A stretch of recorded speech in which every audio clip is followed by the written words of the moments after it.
सुप्रभात विद्यार्थी मित्रों। धोरण 9 विषय गुजराती पाठ 11 वारसागत। मारू नाम मास्टर मोहम्मद हुसैन। तो આપણે હવે આપણા જે પાઠ છે વારસાગત તેની તરફ આગળ વધીએ।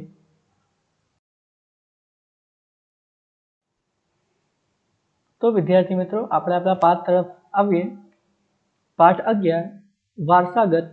પાઠનો પ્રકાર લઘુકથા। લેખક દુર્ગેશ ઓઝા। હવે જે આ વારસાગત આપણું શીર્ષક છે, પહેલે આપણે તેને સમજીએ કે આનો અર્થ શું થાય છે।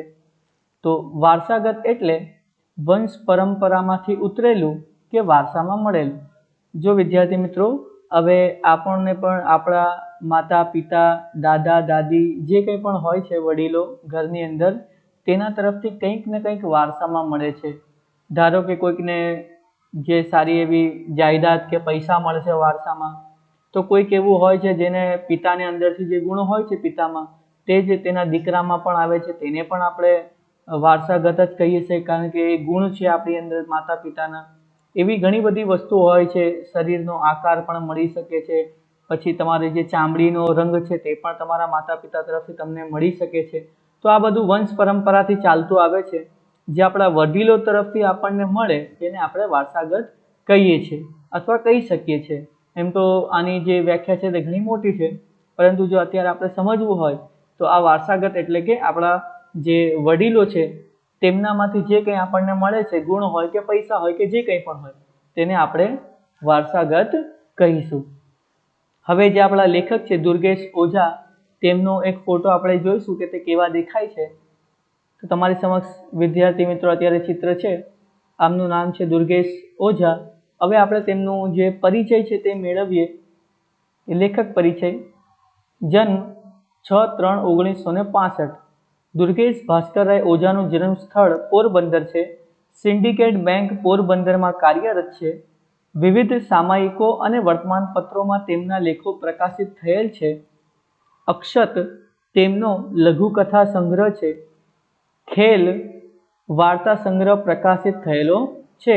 ટીવી સિરિયલોમાં અભિનેતા તરીકે અને સંગીતના કાર્યક્રમોમાં ગાયક તરીકેની ભૂમિકા અદા કરે છે। તો તમને પૂછાય એક્ઝામમાં પરીક્ષાની અંદર કે દુર્ગેશ ભાસ્કરરાય ઓઝાનું જે જન્મ સ્થળ છે તે કયું છે, તો પોરબંદર, અને તે અત્યારે હાલમાં સિન્ડિકેટ બેંક જે છે તેની અંદર કામ કરે છે અને તે પણ પોરબંદરમાં જ છે। અને સાથે સાથે તેમણે અક્ષત નામનો એક લઘુકથા સંગ્રહ લખ્યો છે, ખેલ નામનો વાર્તા સંગ્રહ લખ્યો છે, અને ઘણી બધી ટીવી સિરિયલમાં અભિનેતા તરીકે અને સંગીતના કાર્યક્રમોમાં ગાયક તરીકે પણ તેમણે કામ કર્યું છે। તો આ આપણો જે લેખકનો પરિચય હતો તે અહીંયા પૂર્ણ થાય છે। હવે જે આપણો પાઠ છે, પાઠ 11 વારસાગત, તો તેને આપણે જાણીએ કે આ પાઠનું જે શીર્ષક છે વારસાગત, તે કેમ રાખવામાં આવ્યું છે। તો હવે આપણે આગળ વધીએ વિદ્યાર્થી મિત્રો। તો મિત્રો હવે આપણે આપણો પાઠ શરૂ કરીએ। છેલ્લા 10 વર્ષથી રામશંકરના કુટુંબ અને તેમની જમીનનું જતન કરી રહેલા મગને ફળદ્રુપ ખેતર જોઈ રાજીપો વ્યક્ત કર્યો। તાડ તડકો કે વરસાદ કશું ગણકાર્યા વિના તેણે દર વર્ષે ફળો, શાકભાજી અને અનાજનો મબલક પાક ઉપજાવી અઢળક કમાણી કરાવી આપી હતી। હવે એક વ્યક્તિ છે મગન, તે રામશંકરના કુટુંબ અને તેની જમીનનું જતન કરે છે, એટલે કે તેની દેખરેખ રાખે છે, સંભાળ રાખે છે અને ખેતરની અંદર ખેતી કરે છે। હવે આ જે રામશંકર છે તેનું કુટુંબ ખૂબ જ સારું છે અને રામશંકર પણ પોતે ખૂબ જ સારા છે, અને 10 વર્ષથી જે મગન છે તે તેમના ખેતરમાં કામ કરે છે અને ખેતર ખૂબ જ ફળદ્રુપ છે। ફળદ્રુપ એટલે કે ખૂબ જ સારું પાક તેની અંદર ઉગે છે અથવા તો ઉગી શકે છે, એટલે આવું ખેતર જોઈને તે રાજીપો વ્યક્ત કરે છે। રાજીપો એટલે કે ખૂબ જ ખુશી અનુભવે છે, ખૂબ જ ખુશી વ્યક્ત કરે છે તે। તાડ તડકો કે વરસાદ કશું ગળકાર્યા વિના તેણે દર વર્ષે ફળો, શાકભાજી અને અનાજનો મબલક પાક ઉપજાવી અઢળક કમાણી કરાવી આપી હતી। હવે આ જે મગન છે તે રામશંકરના ખેતરમાં કામ તો કરે છે, પરંતુ ખૂબ જ મહેનત કરે છે, ટાઢ હોય એટલે કે ઠંડી હોય, તડકો એટલે કે ગરમી હોય કે વરસાદ પડતો હોય, કશું ગણકાર્યા વિના એટલે કે કોઈ પણ વાતને તે ધ્યાનમાં લેતો નથી. ગરમી લાગતી હોય, ઠંડી લાગતી હોય, વરસાદ પડતો હોય, પરંતુ તે માત્ર ને માત્ર ખેતરમાં મહેનત કરે છે અને દર વર્ષે ખૂબ જ સારા ફળો, શાકભાજી, અનાજનો મબલક એટલે કે ખૂબ જ વધારે પાક ઉપજાવી એટલે કે ઉગાવી, અઢળક કમાણી એટલે કે ખૂબ જ વધારે કમાણી તે રામશંકરને કરાવતો હતો. તેની આ મહેનતનો બદલો વાળવાનો શુભ વિચાર રામશંકરને આવતા એણે જમીનનો એક કટકો મગનને કાઢી આપ્યો. હવે આટલી બધી મહેનત કરતો હતો મગન, તે જોઈને જે શેઠ છે રામશંકર, તેને એવો વિચાર આવે છે કે આને મહેનતનો બદલો વાળવો જોઈએ, એટલે કે આને કંઈક ને કંઈક ફળ આપવું જોઈએ. આટલી બધી મહેનત કરે છે મારા ખેતરમાં અને આટલા બધા પૈસા કમાવીને મને આપે છે મારા ખેતરમાંથી, તો આને કંઈક ને કંઈક મારે ફળ આપવું જોઈએ. તો તે શું કરે છે? ફળમાં શું આપે છે? તો પોતાની જ જમીનનો એક કટકો એટલે કે ટુકડો મગનને કાઢીને આપ્યો. એટલે કે મગનને નામ કરી આપે છે કે ભાઈ આજથી આટલી જે થોડી જમીન છે એ તારી. ને કહ્યું, મગન આજથી આ જમીન તારી, આમાં તું તારું મકાન અને ખેતર બંને બનાવજે. હવે જે રામશંકર છે તે જમીન આપતા કહે છે કે મગન આજથી આ જે જમીન છે ને તે તારી થઈ, આની અંદર તું તારું મકાન બનાવ અને ખેતર પણ સાથે સાથે બનાવજે, અને તેમાં પણ તે તેટલી મહેનત કરે છે. પરંતુ પાકું લખાણ થાય એ પહેલા જ રામશંકરે દેહ છોડ્યો. હવે જે રામશંકર છે તેણે જમીન તો નામ પર કરી દીધી, પરંતુ પાકું લખાણ થયું નથી. પાકું લખાણ એટલે કે દસ્તાવેજ હજી સુધી બન્યા નથી કે ભાઈ ઓફિશિયલી આ જે જમીન છે તે મગનની થઈ એવો કોઈ પણ કાગળ કે પુરાવો તેમની પાસે બનાવે તે પહેલા જ રામશંકરે દેહ છોડ્યો. એટલે કે તેમનું અવસાન થઈ ગયું, તેમનું મૃત્યુ થઈ ગયું. ને બન્યું એવું કે મગનની જમીનમાં મબલક પાક્યો અને રામશંકરના દીકરા મોહનના ખેતરમાં પાક નિષ્ફળ ગયો. હવે જે જમીન રામશંકરે મગનને આપી હતી, તો તે જમીનમાં તો ખૂબ જ મબલક એટલે કે વધારે પાક પાક્યો, અને જે રામશંકર હતો તેના દીકરા મોહનના ખેતરમાં પાક નિષ્ફળ ગયો. જો તમે બંને ચિત્રમાં જોઈ શકો છો, જે ઉપરનું ચિત્ર છે પહેલું, તે તમે સમજો કે મગનનું ખેતર છે, અને જે નીચેનું ચિત્ર છે તે મોહનનું ખેતર છે. તમને બંને વચ્ચે જે ફેરફાર છે તે દેખાશે, તમને ડિફરન્સ ખબર પડી જ જશે કે જે પહેલું ખેતર છે તેની અંદર ખૂબ જ વધારે પાક ઉગ્યો છે, ખેતી ખૂબ જ સારી થઈ છે, પરંતુ જે નીચેનું ખેતર છે તેની અંદર કંઈ જ નથી, બંજર જમીન દેખાય છે. એટલે કે મગનનું જે જમીન છે મગનની, તેની અંદર તેણે ખૂબ જ સારો પાક ઉગાવ્યો, અને જે રામશંકર છે તેના દીકરાના જે મોહનના ખેતર છે તેની અંદર પાક નિષ્ફળ ગયો. એટલે હવે અહીંયાથી તમારું જે આ જે પાઠ છે વારસાગત તે શરૂ થાય છે, અને તમને ખબર પડશે કે આ વારસાગત જે આપણા પાઠનું નામ રાખવામાં આવ્યું છે તે કેમ રાખવામાં આવ્યું છે. તો હવે આપણે આગળ વધીને તે જોઈશું. તો વિદ્યાર્થી મિત્રો, હવે આપણે આગળ વધીએ. સ્વજનોએ સલાહ આપી.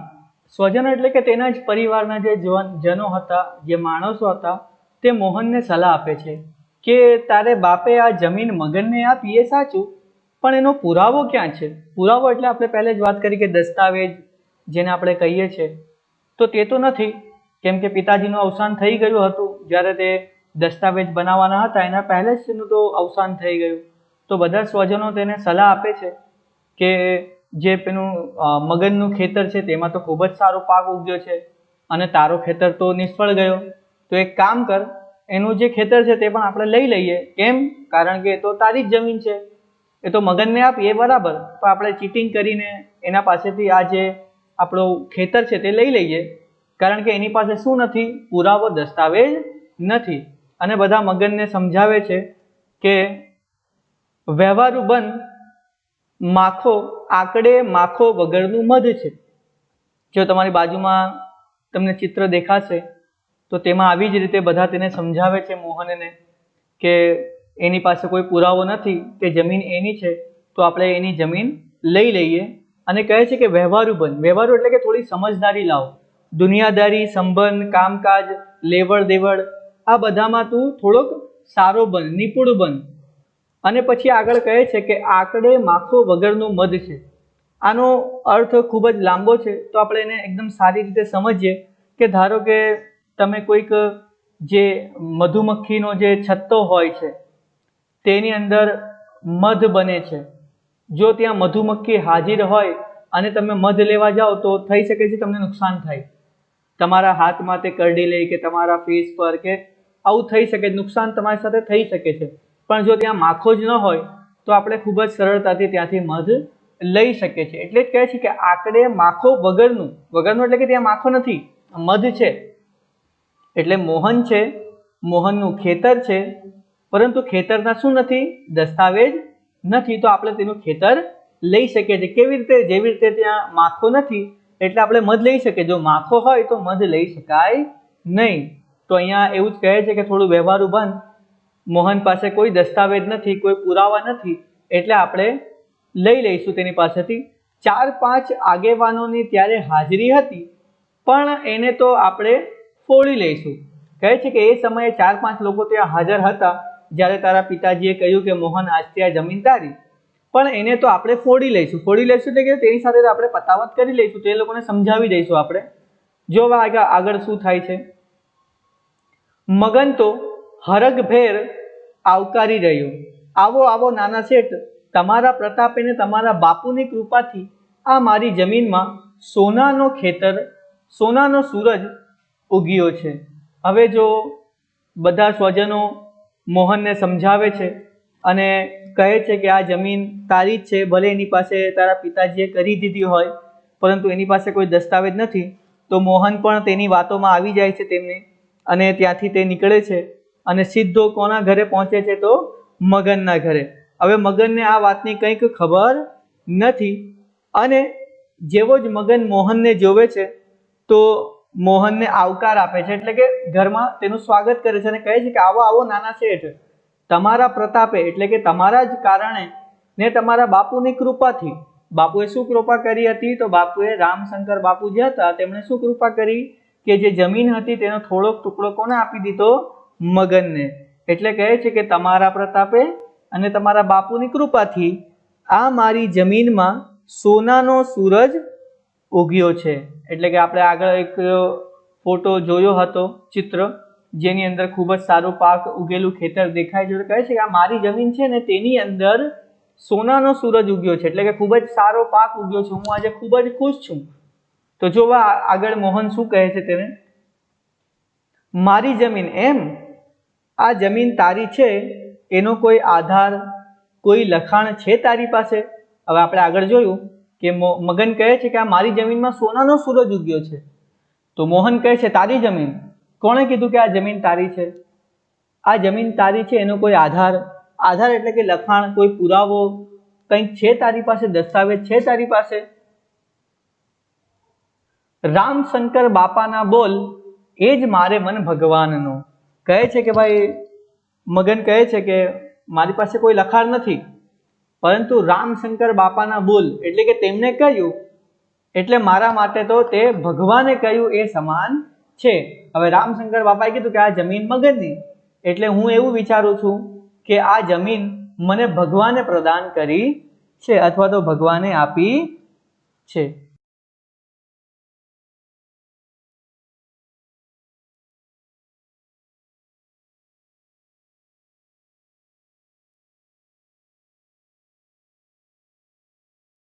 તો આપણે આગળ વધીએ મિત્રો. એ ન ચાલે, આ જમીન તારી નથી. શું સમજ્યો? લે આ કાગળ ને કર સહી એટલે છેડો ફાટે. હવે જે મોહન છે તે મગન ઉપર ગુસ્સે થાય છે અને કહે છે કે આવું કંઈક બોલ બોલ, પિતાજીના બોલ ભગવાનના સમાન, આવું કંઈ ચાલે નહીં. આ જમીન મારી છે, મારા પિતાની છે, પરંતુ તારી નથી. સમજ્યો? અને તેના હાથમાં એક કાગળ આપે છે અને કહે છે કે લે અહીંયા સહી કર એટલે આપણો છેડો ફાટે. છેડો ફાટે એટલે કે આપણું જે હિસાબ કિતાબ હોય ને તે પૂરો થાય. મોહનના આ શબ્દોથી મગનના પગ નીચેની જમીન સરી જતી લાગી.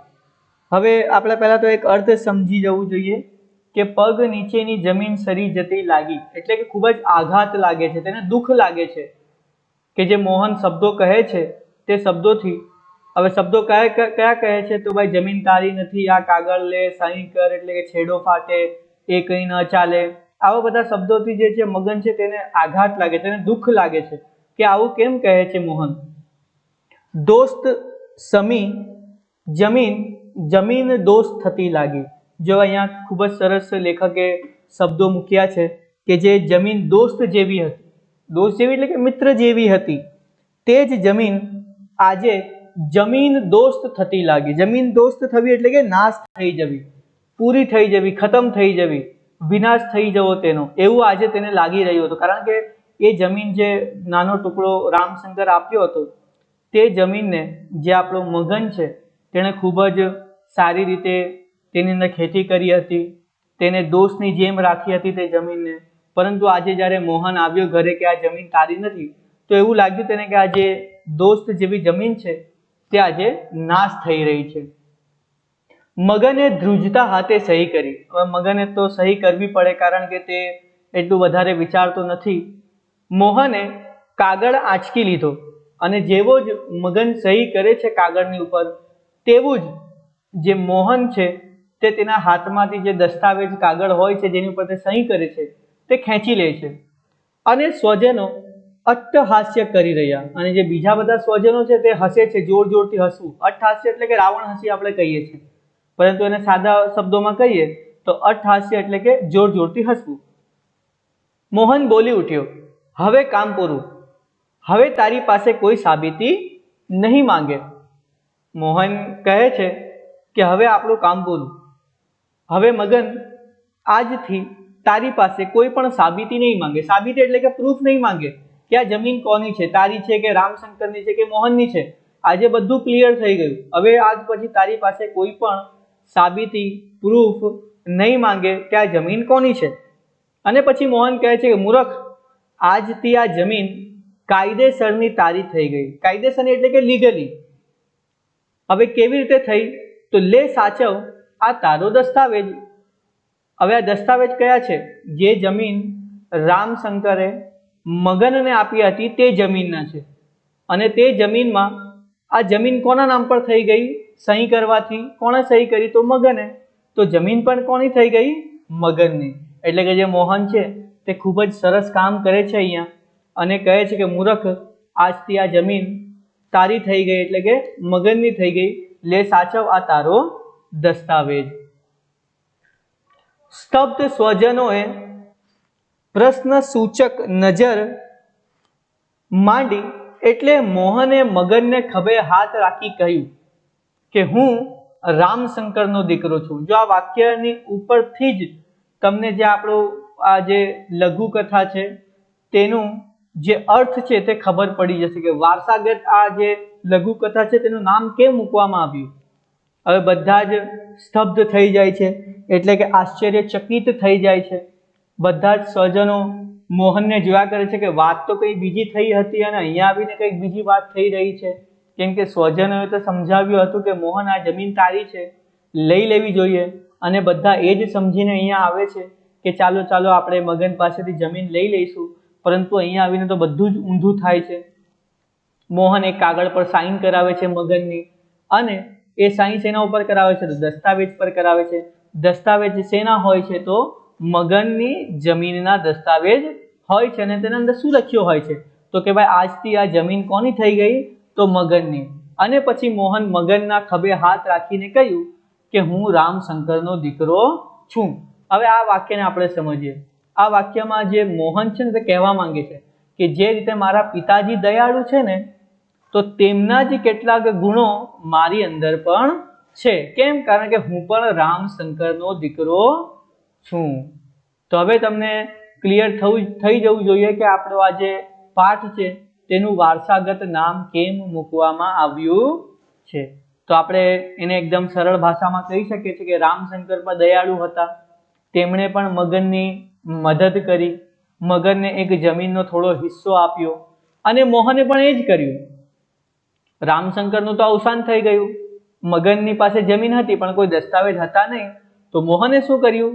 એ જ જમીનના દસ્તાવેજ મગનના નામથી બનાવ્યા અને પછી મગનને આપી દીધા કે આજ પછી તેની પાસે કોઈ સાબિતી માંગે નહીં કે આ જમીન કોની છે। તો ખૂબ જ સરસ આ જે પાઠ હતો તે અહીંયા પૂરો થાય છે। હવે આ પાઠમાંથી આપણને શું શીખવા મળે છે? તો આ લઘુકથામાંથી પિતા રામશંકરનો ઉદાર સ્વભાવનો વારસો મોહને પણ જાળવ્યો તે સમજાવ્યું છે। આપણે પહેલા જ વાત કરી કે જે રામશંકર પિતા છે તે ખૂબ જ ઉદાર હતા, ખૂબ જ દયાવાન હતા અને એ જ જે ગુણ છે તે મોહને પણ સાચવીને રાખ્યો, જાળવીને રાખ્યો। તો અહીંયા તમારો એક સરસ જે પાઠ છે તે પૂરો થાય છે। આપણે પણ મિત્રો બધાની સાથે ઉદાર ભાવ જ રાખવો જોઈએ અને હું આશા રાખીશ કે તમે આ પાઠથી આ ગુણો શીખશો। તો હવે આપણે આગળ વધીએ। આપણે શબ્દ સમજૂતી જોઈ લઈએ કે આ પાઠની અંદર કઈ કઈ શબ્દ સમજૂતીઓ છે। પહેલું સમાનાર્થી શબ્દ છે જતન, એટલે કે સંભાળ, દેખરેખ, જાળવણી રાખવી। રાજીપો એટલે કે ખુશી થવી। મબલક એટલે કે પુષ્કળ, અતિશય। સ્તબ્ધ એટલે કે આશ્ચર્યચકિત। પુરાવો એટલે કે સાબિતી। આગેવાન એટલે કે નેતા। જો ખૂબ જ સરળ છે સમાનાર્થી શબ્દો। જતન એટલે કે સંભાળ રાખવી તેની। રાજીપો એટલે કે ખુશી વ્યક્ત કરવી। મબલક એટલે કે અતિશય, ખૂબ જ વધારે। સ્તબ્ધ એટલે કે આશ્ચર્યચકિત થઈ જવું। પુરાવો એટલે કે સાબિતી, પ્રૂફ માંગવું। આગેવાન એટલે કે નેતા। બે ચાર વ્યક્તિઓ હતા ત્યાં આપણે આગળ જોયું જ્યારે રામશંકરે મગનને જમીન આપી હતી ત્યારે, તો તેને આગેવાન કહીએ છીએ આપણે। હવે આગળ વધીએ આપણે તો વિરુદ્ધાર્થી શબ્દો કયા કયા છે આપણે જોઈએ। છેલ્લું તો પહેલું। ફળદ્રુપ તો ઉજ્જળ। અઢળક તો થોડું। સફળ નિષ્ફળ। હાજરી ગેરહાજરી। આધાર નિરાધાર। તો આ પણ ખૂબ જ સરળ છે। છેલ્લું હોય તો પહેલું હોય તેનો વિરુદ્ધાર્થી શબ્દ। ફળદ્રુપ આપણે આગળ જોયું કે ખૂબ જ સારી એવી જમીન હતી જેમાંથી પાક ઉગતો હતો અને બીજી જમીન એવી હતી જે પૂરી બંજર હતી, તેને આપણે ઉજ્જળ કહીએ છીએ। અઢળક એટલે કે ખૂબ જ વધારે, તો તેનું વિરુદ્ધાર્થી શબ્દ થાય છે થોડું। પછી આવે છે સફળ તો નિષ્ફળ। હાજરી તો ગેરહાજરી। આધાર એટલે કે કોઈનો આધાર હોય તે, પરંતુ એનો વિરુદ્ધાર્થી નિરાધાર, જેનો કોઈ આધાર નથી। તો હવે આપણે આગળ તો વિદ્યાર્થી મિત્રો હવે આપણે જોઈશું તળપદા શબ્દો। તાડ એટલે કે ઠંડી। શબ્દ સમૂહ માટે એક શબ્દ આપો તો તેની અંદર છે જોર જોરથી હસવું એટલે કે અટ્ટહાસ્ય, જેને આપણે રાવણ હસી પણ કહીએ છીએ। તો અહીંયા તમારું જે આ ખૂબ જ સરસ પાઠ છે તે પૂરો થાય છે। આના જે પ્રશ્ન ઉત્તર છે તે આપણે આના પછીના જે વિડીયોમાં આપણે જોઈશું કે કયા કયા સવાલો છે અને તેના શું જવાબ આવી શકે છે।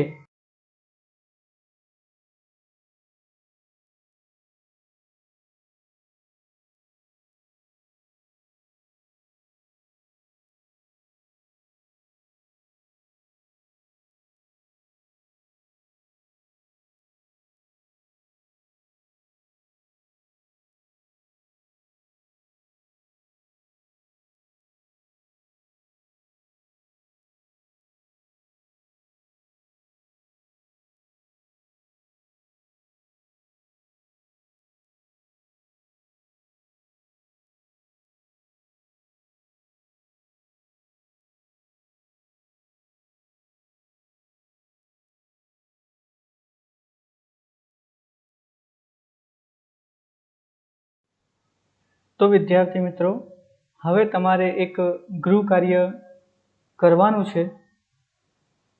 માણસમાં કયા કયા ગુણો હોવા જોઈએ તે વિશે 10 વાક્ય લખો। હવે ખૂબ જ સરળ પ્રશ્ન છે, તો હું આશા રાખું છું કે તમે જે આ સવાલનો જવાબ લખશો તમારી નોટબુકની, ગુજરાતીની નોટબુકની અંદર, તો તમે પોતાની જ રીતે આ સવાલનો જવાબ બનાવીને લખશો।